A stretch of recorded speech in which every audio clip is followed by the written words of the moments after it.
Bonjour chère maman, aujourd'hui nous allons parler du problème qui vous inquiète le plus, la fièvre de votre enfant de 1 à 3 ans. Qu'est-ce que vous devez faire? Suivez avec nous cette vidéo pour répondre à toutes vos questions concernant ce sujet. Vous n'avez pas le bon réflexe face à la fièvre. Il faut noter que la fièvre n'est pas une maladie, c'est un signe de maladie.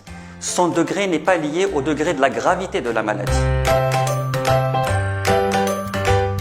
Vous devez prendre la température de votre enfant en rectal avec un thermomètre digital. Mettez votre enfant sur le dos, lui enlevez sa couche, les genoux contre le torse, mettez le thermomètre en marche et introduisez l'embout sans forcer. Au bout de quelques secondes, une sonnerie va retentir. Vous pouvez à ce moment lire la température affichée. N'oubliez pas de nettoyer votre thermomètre au savon à chaque utilisation. Quand vous devez prendre la température à votre enfant, quand vous sentez que votre enfant a chaud, transpire, ses joues deviennent rouges, ses yeux brillants, larmoyants, quand il a des frissons, quand il pleure, il est agité ou au contraire dort plus que d'habitude. S'il est grognon, attention, votre enfant est fébrile si sa température est au-delà de 38,5 par voie rectale ou 37,5 par voie axillaire, c'est-à-dire sous le creux de l'aisselle. Ayez des réflexes simples et qui sont souvent suffisants dans certains cas pour faire baisser la fièvre de votre enfant de 1 à 3 ans. En premier, mettre l'enfant au repos et au calme.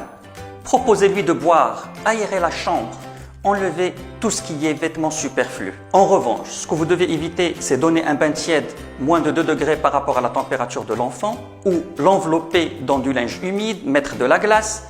Ceci donnera une mauvaise sensation. Une fois que vous remarquez ces signes chez votre enfant, n'hésitez pas à faire une consultation. Si la fièvre persiste plus de 3 jours, la fièvre est mal supportée, enfant pâle, abattu, devient moins réactif, vous devez consulter en urgence si la fièvre est supérieure ou égale à 40, si votre enfant présente des vomissements, a mal à la tête ou présente une gêne respiratoire, si vous remarquez l'apparition de taches inhabituelles sur son corps. Une fausse idée.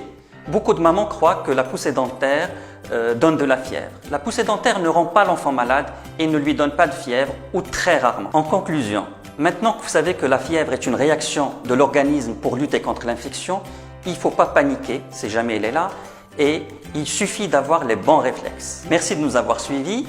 Rendez-vous dans de prochaines vidéos sur votre page Le Coin des Mamans by Nan OptiPro 3 pour répondre à de nouvelles questions sur vos enfants de 1 à 3 ans.